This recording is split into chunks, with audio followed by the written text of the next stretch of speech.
So, Rachel, thank you so much for joining me. Oh, no problem. It's so nice to meet you and see Yeah, you in the flesh, Emma. right. It's lovely And to meet you too. So, do you want to just start off with telling us a little bit about where your symptoms started out, like how old you were when now you realize there were symptoms and yeah, what it's you thought that was at the time? for solely the sleep apnea. Oh, for your we're going to talk about everything that happened. Okay. All right. What happened was I went to the Texas Women's University and I worked with the lab rats. Mhm. And I would do their litter, their water.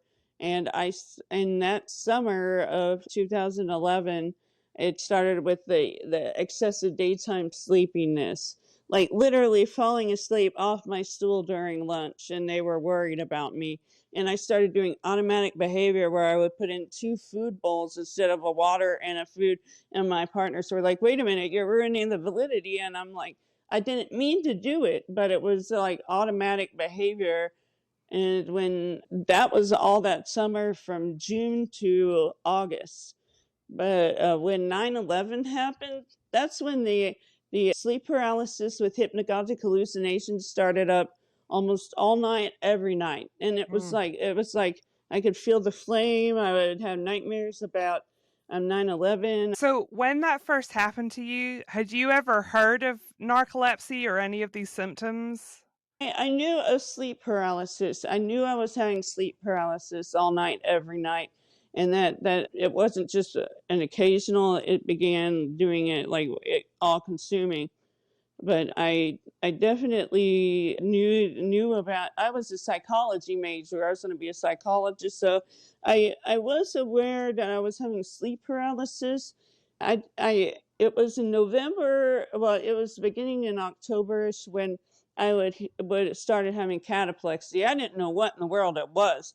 It's just whenever I would laugh or get angry, I would feel my knees give out, and Mhm. and it was just like the weirdest, most unsettling feeling. It's like I say, it's like a cataplexy tingle, and it's just the most helpless thing to fall to the ground and feel the pain of falling. And one time I broke my foot in three places from cataplexy. But So, for people listening, we've done a number of episodes now with a few people who have sleep apnea and narcolepsy, I and some of do. them with narcolepsy and some of them with narcolepsy and cataplexy. So, just to kind of remind people listening, the cataplexy part is where with emotion you have muscle weakness that can show up Yes. in different ways for I different people. that's like So, you're falling over a lot, which obviously can mean injuries.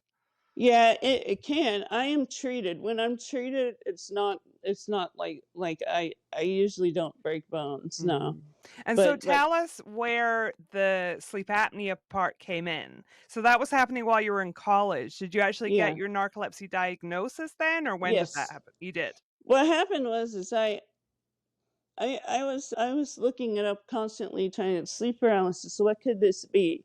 Right, and then I read about cataplexy, and I was like, that's what I'm having. But I didn't. I had to disconnect. I wasn't clicking together to put it together. Oh, that's narcolepsy, until my grandma's like, "You have all the symptoms of narcolepsy," and I So looked it was there up. anyone else in your family that had that? How did your grandma know? I feel like I think awareness is I think pretty I low. I think she had it, honestly. I do have a cousin with type 1 narcolepsy from the same lineage, and we Mhm. always wondered about grandma, but I definitely have both the genes. I have sleep apnea. Everybody has sleep apnea in my family. Yeah. My dad, my husband, me, and it's a really harrowing experience when you're trying to figure out what's wrong with me. Why am I broken? Look, Dr. Philip Becker, after I was treated for narcolepsy sometime, he wanted to do like see if he could increase the wakefulness, and that's when he decided to test me for sleep apnea, which I did have. I have Mhm. obstructive sleep apnea, but I didn't realize how bad my sleep apnea got until May. I got a new sleep doctor. She's great, Dr. Marie Morse. She's Amazing. I went to the Mayo Clinic to get completely re-diagnosed with narcolepsy. They did a Mhm. spinal tap, and my parents, like, it's like $13,000, but you have to have that diagnosis in hand. And I just don't even sleep without Xywave. I just Mhm. stare at the ceiling all night, going in and out of sleep paralysis, unless I have Xywave. Yeah. That's the So only that's the way. narcolepsy drug you take at night to stay awake or to Yeah. stay asleep rather.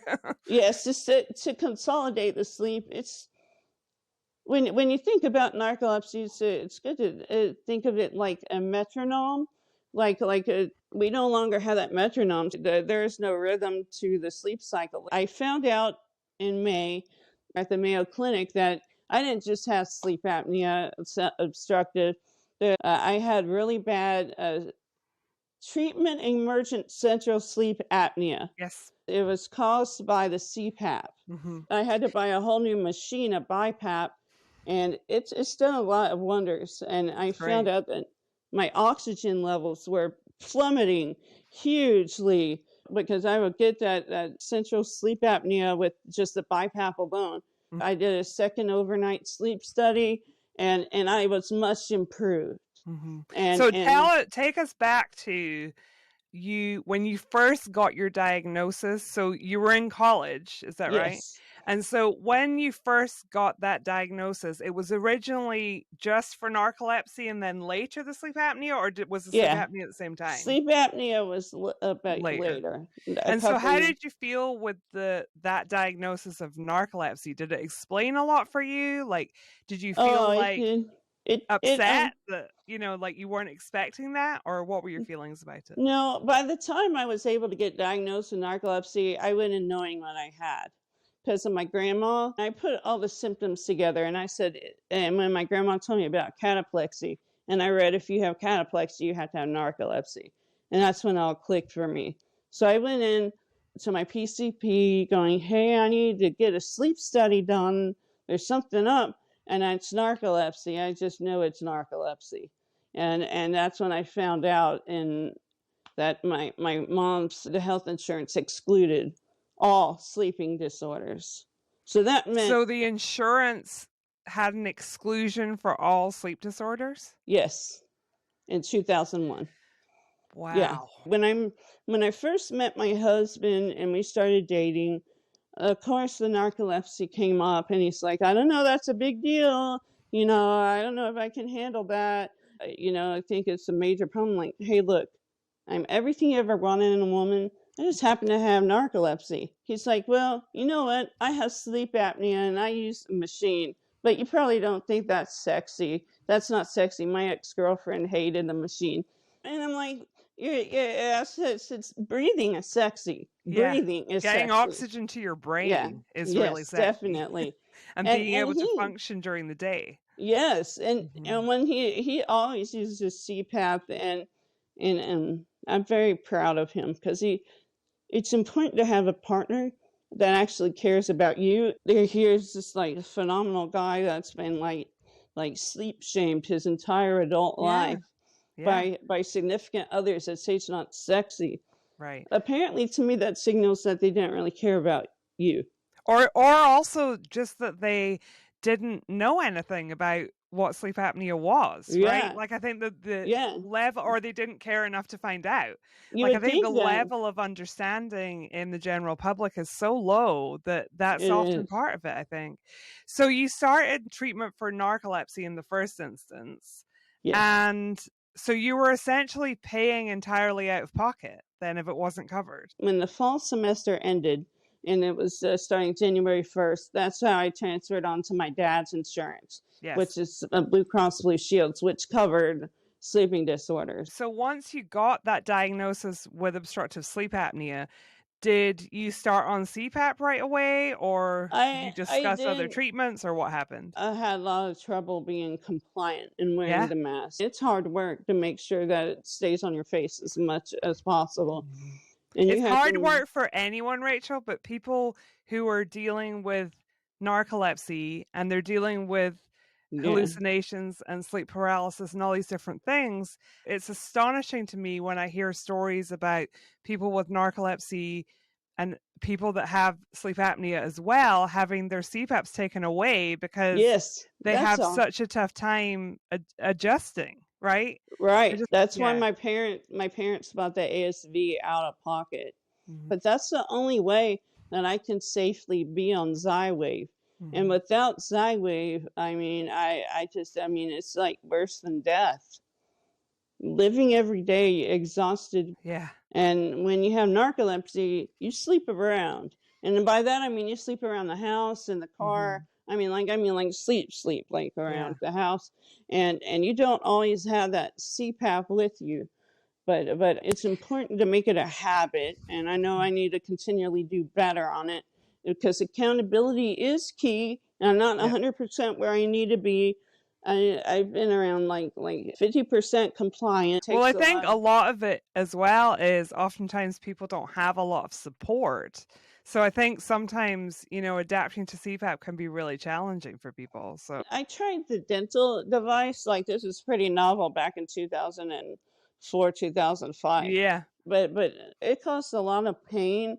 I don't know, I don't have narcolepsy, but for my friends who have narcolepsy and sleep apnea, I think it can sometimes be difficult to pick apart the Yeah. sleepiness and whether it's a narcolepsy thing or whether it's a sleep apnea thing. So sometimes people will, you know, be doing well with their sleep apnea treatment, and it's like they get a little bit of time during the day where they feel like a bit more well rested until some of their narcolepsy symptoms come. So did you ever get to a point where you felt like it was helping you with your daytime sleepiness, like the CPAP, or not really? Or do you think you Not had not the really treatment at the emergent apneas time. from the beginning? Yeah, I'm pretty sure I did. They just Yeah. said that there are periods of central sleep apnea in your sleep, and it wasn't. I never heard treatment emergence central sleep apnea until Mayo Clinic. So did they put you on an ASV when you went more Yes, recently? Okay. So yes, tell us a little bit about, like, I'm not an expert about these things, but I think with ASV, I've heard a lot of people with either mixed, yeah, obstructive and central apneas can be yes, treated with that. So have you done yes, better with that machine? absolutely.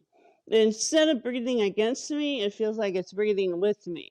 I don't know the magic mojo that's in that machine, but Yeah, I love it. That that's great. that when you take your Xywave and when the minute you lay down, you put your mask on and you lay back, and that's getting into that habit and putting down the cell phone is key. The Yeah. conscientiously say, "This is for me, my health, so I can be the best of me that I can be."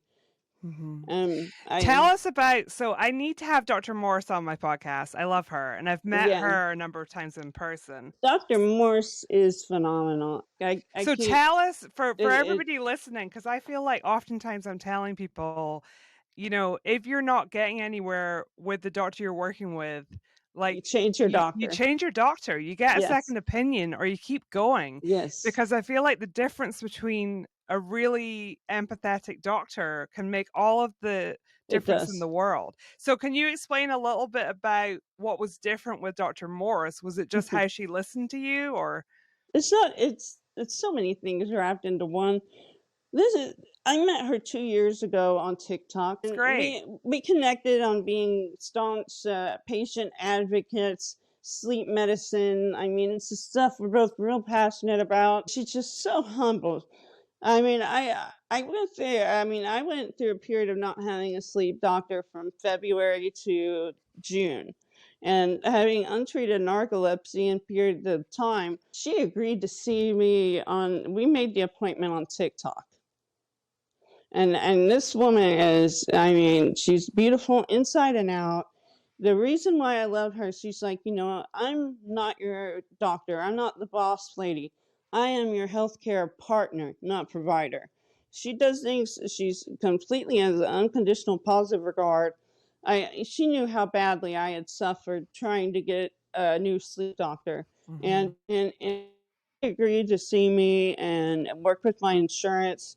It was like a dream come true. My dad and I flew up to Scranton, where we went, yeah, Scranton from Texas, and my dad's like, "Hey, Rachel." I turn around, And here's Dr. Morse with her arms spread open wide, and she's like, comes over and gives me a mama bear hug, and it felt so good. See, I mean, I hadn't even started my appointment. She just like hugged me. And I joked, I held my my medical record. It's about that thick. And Yeah. I said, I think I have a sleeping problem. And she laughed, you know. She has a great sense of humor. That's why she goes by DAMM, damn good sleep. This is a person her mother suffered with a neurological condition called MS. And that's part of what drove Dr. Morse to go into sleep medicine. And And she's so, did you have to go through, did you do more testing there? Did you do another I sleep did all study my and all of that?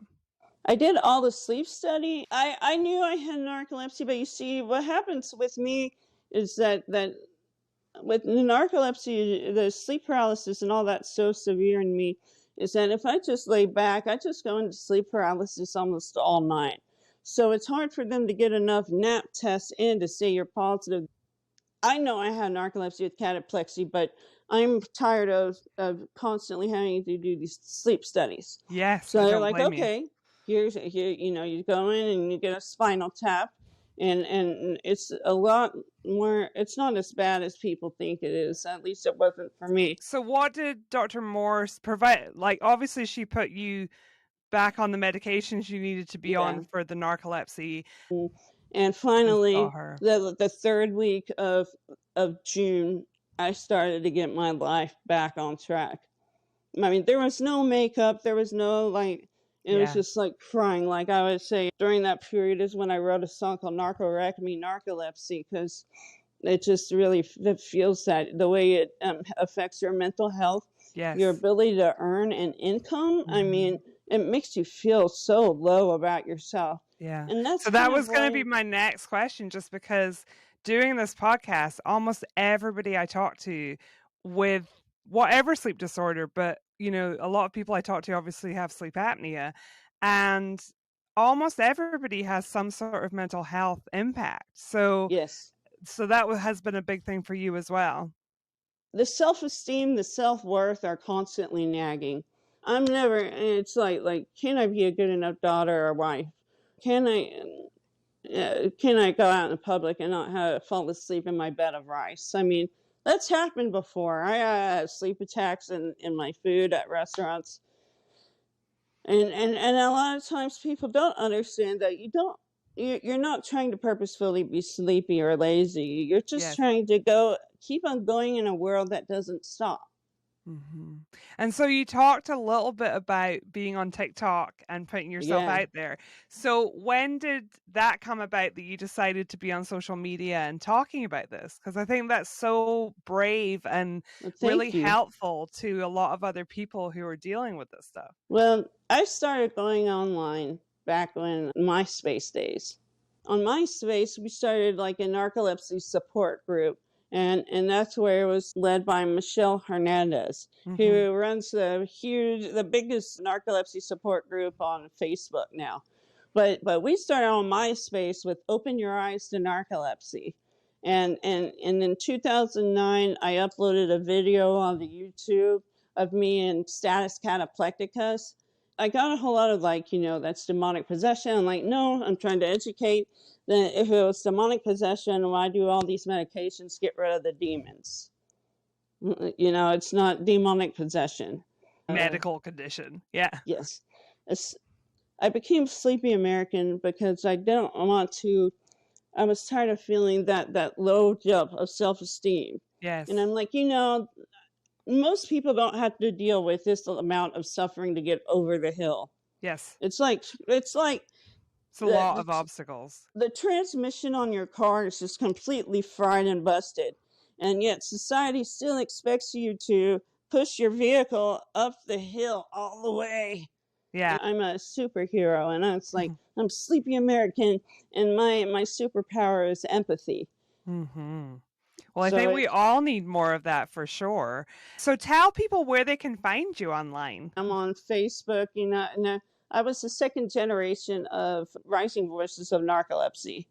Wow. Yeah, second So generation. I did Writing Voices maybe 2 years ago, That's awesome. and yeah, it was a really great program. I met Juliet in person in 2016 in Orlando, Florida, at the Narcolepsy Network conference, and just what a delightful person. I Yeah. mean, she just takes you under her wing. She's like, I'm going to show you how to share your story out there. Yeah. When we all work together, we go to the White House. Right. When we support each other, Yeah. people listen. It used to be people would laugh and go, ha ha ha. But now they're like, what's that like?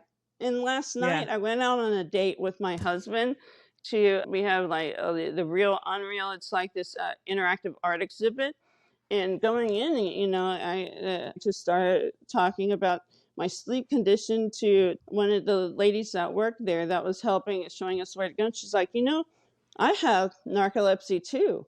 I have cataplexy also. And I'm like, It's amazing. wow, this is amazing. I think the more you put things out there, I think especially about the mental health challenges. Yeah. Like, I think one of the reasons I wanted to share my story was that I felt so alone and isolated. Yeah. I didn't know anybody else that was dealing with anything like this. And once you start talking to people and saying, this is my experience, you Yeah. realize most people in the same situation are saying, yes, me too. And it just Yeah. makes you feel so much less alone. So I just want to thank you so much Oh, for no joining me, problem. Rachel. I really Oh, appreciate you it.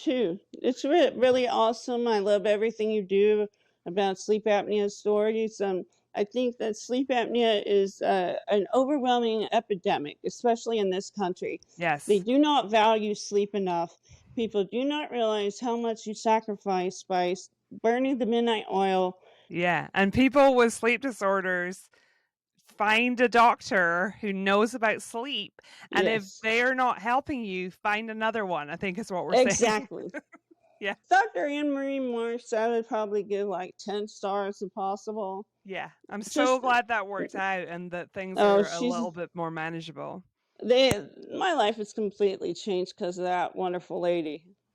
Yeah, It's she's wonderful. amazing and she's so humble. I went on her podcast on Thursday. That It was was wonderful. yeah, So for it's like anyone listening that hasn't yet found it, there's a wonderful podcast called Sleeping Around. around. Yes. Is that right?